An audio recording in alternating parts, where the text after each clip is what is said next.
Hi, this is Doug May, and welcome to video 4 in our video series on Hydro-Quebec's perspective and where the proposed Churchill River projects fit into the Quebec hydro puzzle.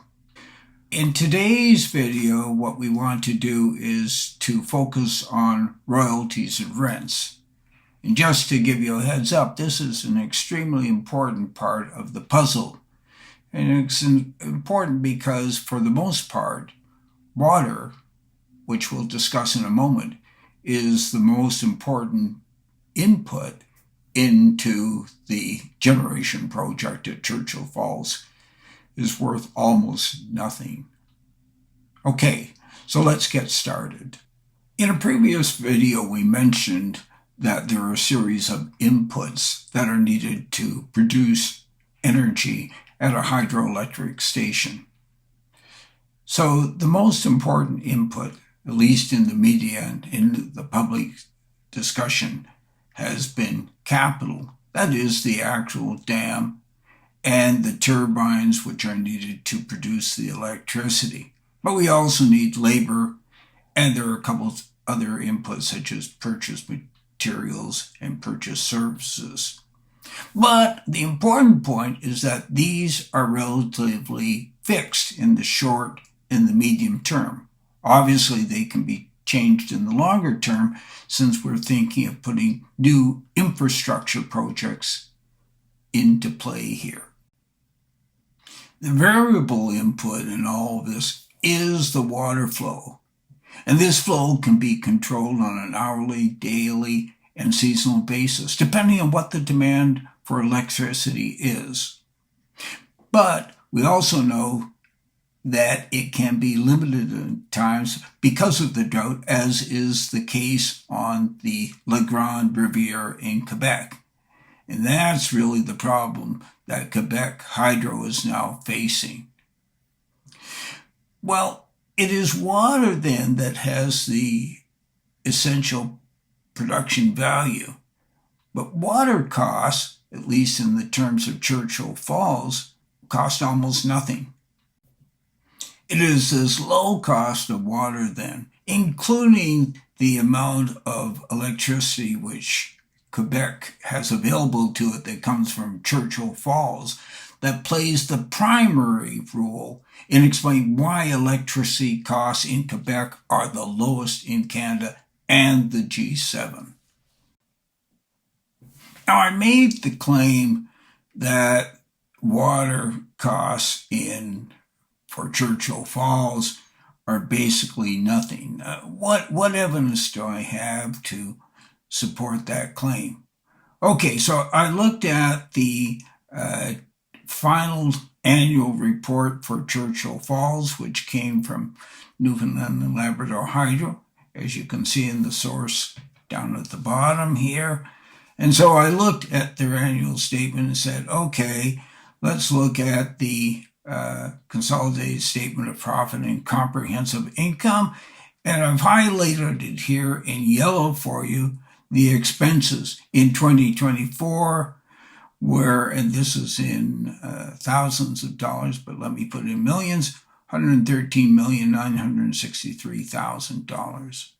Okay. So that's a fair amount of expense for the year. So what part of that were made up of water royalties? Well, here you see the water royalties were almost $9 million, $8,790,000 in that year. How does that compare to some of the other expenses they have? Oh, look at this. Some of the other expenses are salaries and benefits are over $43 million. Maintenance is $12.7 million. Relatively, water isn't that expensive. You know, when you look at the expense per kilowatt hour, what does it work out to? It's not 1 cent. It's not 0.2 cents. It's 0.025 cents per kilowatt hour that CFLCO pays the government of Newfoundland and Labrador. Well, what about Hydro-Quebec? What do they pay the government of Quebec? Well, the answer to that is about $9 per megawatt hour, or 0.9 cents per kilowatt hour. And remember, that's indexed each year, and it changes around January the 1st. I guess you can verify that. The important point here, the government of Quebec receives approximately 36 times more per water royalty per kilowatt hour than the government of Newfoundland and Labrador does. It's really, for Hydro-Quebec, a very cheap source of power. So no wonder they want to use the Churchill River and maybe use the same water royalty rates, although we've been informed that they will be modernized, whatever that means. The point is, like so much of the information, the specifics are really unknown to the general public. There are different ways that we could set water royalties, although this is a complex matter. What happens if we base water royalties on production the way that they do in Quebec? And they've got the rate, as we just mentioned, at $9 per megawatt hour. Well, then this would give the government of Newfoundland and Labrador, for the Churchill Falls power production, which I'm going to assume is about 34,500 megawatt hours annually. That would give the government of Newfoundland and Labrador about $310.5 million annually. It would go directly to the government of Newfoundland and Labrador, wouldn't go to CFLCO, although we would presume that CFLCO would add this as an expense and pass along to its Newfoundland and Labrador hydro customers. Another alternative is for water royalties to be based on sales values, but this can present certain problems in CFLCO's case. Why? Because Hydro-Quebec is basically the only buyer of power from Churchill Falls, takes over 90% of it, and therefore we're getting into monopolistic market issues. That is, the price that CFLCO gets is basically determined by Hydro-Quebec. But we have to remember that Hydro-Quebec is a cost-minimizing public utility, which has been written about that it's been involved in the dissipation of rents by the government of Quebec to households in order to impact its equalization payments.